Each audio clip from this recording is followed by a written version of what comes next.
Over the years, I've had people say, choose a topic that is interesting. While this is something to consider, choosing a topic is not just about finding something that is interesting. It's about finding something that is researchable, something that is worth researching, something that is manageable.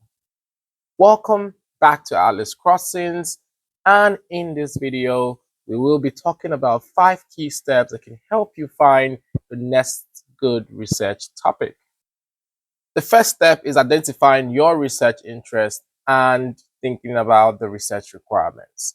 Now, these two things are put together because there might be a variance in the type of research you're doing. For example, if you're doing a dissertation and you have been asked to choose a topic, you need to understand what that requirement is. Is it a case of choosing a topic within a specific research area, which would mean that your topic has to be conformed to that research requirement? In other cases, students might be given a specific topic or a specific broad topic and then required to choose a specific area of research under that broad topic. So it's important that you understand what the requirement is.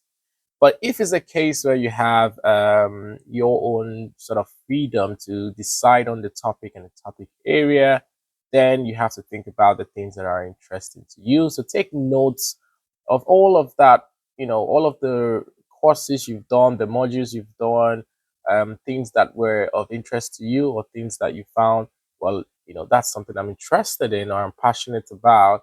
Now, why that is important is, if you're doing a dissertation, it's quite a long journey. If you're doing a thesis, it's exceptionally long.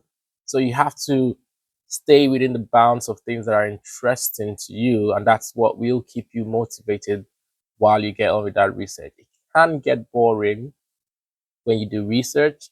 And so it's important that you're doing something that you really enjoy doing, or you're doing a research topic that you find interesting and you want to know what the outcome is. At this stage, you want to make a list of topics, so potential topics you might be interested in. Don't worry right now about how broad or narrow topics might be. Eventually, you'll come on with deciding what specific topics and how narrow or broad it could potentially be for the required research you're doing.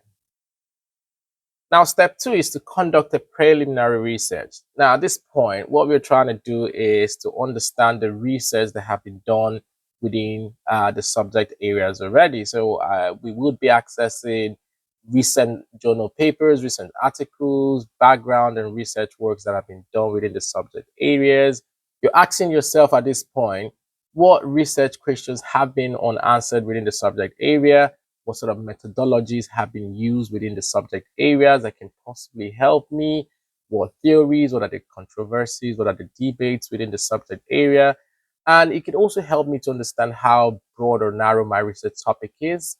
Essentially, can lead to me either adjusting my topics in the future or rethinking how my research actually can be conducted.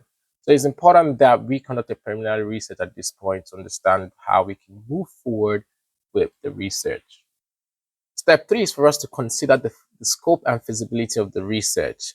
Now, it's important we understand that the research topic or the research itself is not too broad, but also not too narrow, depending on what we need that research for. So a research that we're conducting to complete a dissertation or dissertation research will have a different scope from a PhD thesis, for example. So we need to understand what is that research we're doing for, what is the scope that we can accommodate within that research, taking into account the timeline and the deadlines for delivery of that research.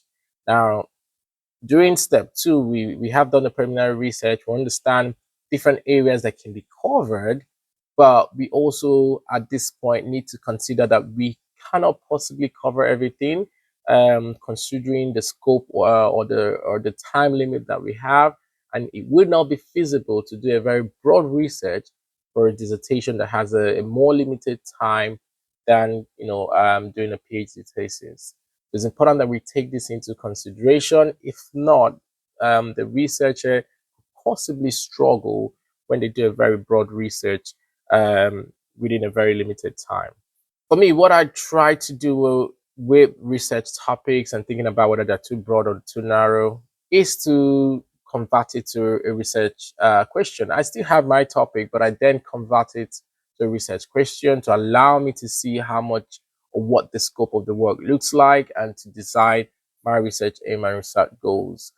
For example, if you have a research topic, climate change in sub-Saharan Africa, for example, I can change that topic to be how does climate change impact agriculture in sub-Saharan Africa? So now I can clearly see what scope or what that research can address. And that allows me to define the scope and think about the feasibility of conducting that research within 3 months or conducting that research within 1 year or 2 years. But again, understanding what resources do I have at my disposal to have that much time, is there enough data for me to conduct that research? And that becomes quite an important consideration for us during the research process. Step 4 is to seek advice. We cannot speak enough about step 4. Now, no matter how good you are in conducting research, no matter how many years you've been doing research, it's always important that you can speak to your peers. It's always important that you can seek advice from your colleagues, from your professors, from your lecturers, from your supervisors. It's important that you can step away or step back from your research, and that's what seeking advice can do for you. It gives someone else with a different perspective from you an opportunity to provide you an insight as to what your research is looking like, or what is the right topic, or what you can think of when you choose a topic within a specific area.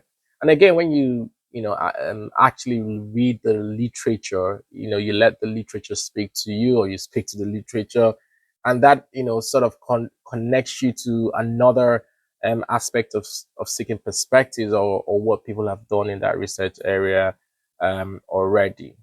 There's people you speak to can provide a gauge as to how broad they think your topic is, or how narrow they think your topic is, or how relevant that topic is to the subject area in their own perspective. But again, like I said, the literature is also a very helpful place that can help you.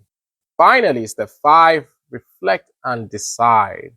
You need to reflect through the process you've been through. You need to understand that the research you're choosing has to be of interest to you. You need to think about the scope and the feasibility of that research. You need to know, is this something I'm interested in? Can I conduct that research within the time limit that I have? Do I have the right resources or the right knowledge? If I don't, can I seek help or advice? Am I allowed to do that within the research that I'm doing? But remember, it's an important step for you. Your topic is like a foundation for the research, and it's okay if you take time to decide. It's okay if you reflect through everything, the preliminary research you've done, speaking to people. It's okay to take a little bit more time to decide on the topic. I've spoken to so many students over the years, and it is quite a huge task deciding the right topic and finding that balance of what you find interesting and what research you find valuable and researchable that you can do within the time limits that you have with doing a dissertation or a PhD thesis. So know that finding the right topic is quite an important step. So it's okay to take some time to do that. And that is that for choosing a topic. I hope you found that enjoyable. If you have any experiences you want to share, if you have any comments or suggestions, you can put that in the comment section below. Thank you for watching, and don't forget to continue to show up.